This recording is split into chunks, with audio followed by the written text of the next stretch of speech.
Welcome to GeM sacred TV.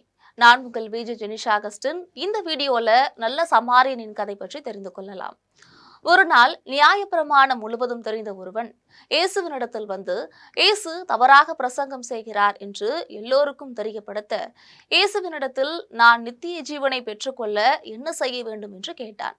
அதற்கு இயேசு தேவனுடைய நியாயப்பிரமாணத்தில் என்ன எழுதியிருக்கிறது என்று அவனிடத்தில் கேட்டார்.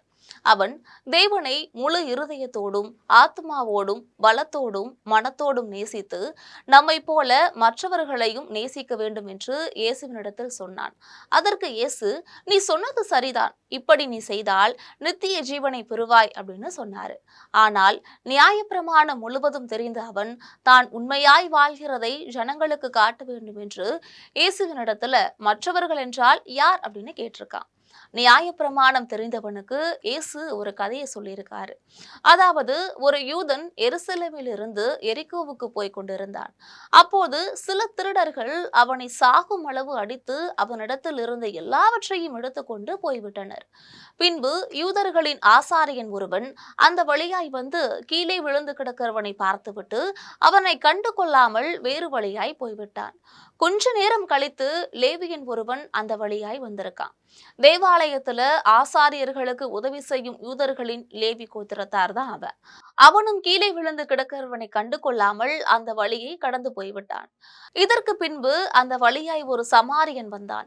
யூதர்களும் சமாரியர்களும் ஒருவரை ஒருவர் வெறுத்தனர். அவன் கீழே விழுந்து கிடந்த அந்த மனிதன் யூதன் என்று அறிந்தும் அவனுக்கு மனமிறங்கி அவனிடத்தில் போய் அவனுடைய காயங்களுக்கு கட்டு போட்டான். பின்பு அந்த சமாரியன் அவனை தன்னுடைய கழுதையின் மேல் ஏற்றி அவனுக்கு உதவி கிடைக்கும் இடத்திற்கு கொண்டு சென்று அவனுக்கு தொடர்ந்து உதவி செய்தான். அடுத்த நாள் சமாரியன் தன்னுடைய வழியில் போக வேண்டியிருந்தது.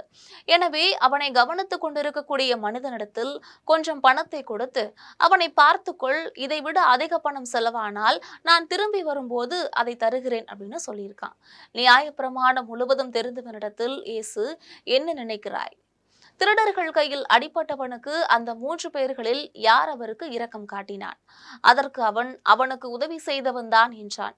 இயேசு அவனிடத்தில், நீயும் போய் அப்படியே செய் அப்படின்னு சொன்னாரு.